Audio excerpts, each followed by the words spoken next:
গাছ পড়ে বিপত্তি। পুরুলিয়া শহরের কোর্ট রোডের কাছে চিত্তরঞ্জন বয়েজ স্কুলের পাশে একটি বিশাল গাছ পড়ে যায়। ঘটনার পরেই যান চলাচল ব্যাহত হয় ওই সড়কে। এদিন অবস্থা সামাল দিতে ঘটনাস্থলে পৌঁছয় পুরুলিয়া সদর থানার পুলিশ ও দমকল বাহিনী। এদিন এই ঘটনায় একটি দোকান ক্ষতিগ্রস্ত হয়।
গাছটা পড়া ছিল, আমরা এসে দেখছি গাছ পড়া।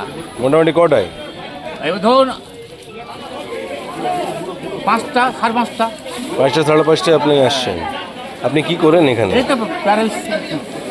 কি নাম আপনার? সুখেন দাস। সকালবেলা 7:10-15 নাগাদ আমাদের খবর দেওয়া হয়েছিল, আমরা এসেছি। থেকে খবর দিয়েছিলাম পোলের উপরে তারটা পড়েছিল, গাছটা পড়েছিল। ইলেকট্রিক আসতে একটু লেট করেছিল, কারণ ওরা জল সামনে একটা কাজে ব্যস্ত ছিল। ওরা আসার পর আমরা কাজ শুরু করি এবং আমাদের কাজ এখনো পর্যন্ত চলছে, এখনো শেষ হয়নি। আমাদের পিডাব্লিউডিকে খবর দেওয়া হয়েছিল, পিডাব্লিউডি কিছুক্ষণ আগে এলো। পুরুলিয়া পৌরসভা আসছে? পুরুলিয়া পৌরসভা এসেছে, হ্যাঁ এইমাত্র আসছে। এইমাত্র এসেছে এবং ওরা বলছে আমরা হাতে হাত লাগিয়ে দিচ্ছি, হ্যাঁ, কাজটা শেষ পর্যন্ত শেষ করবো কাজটা। আপনার কি নাম?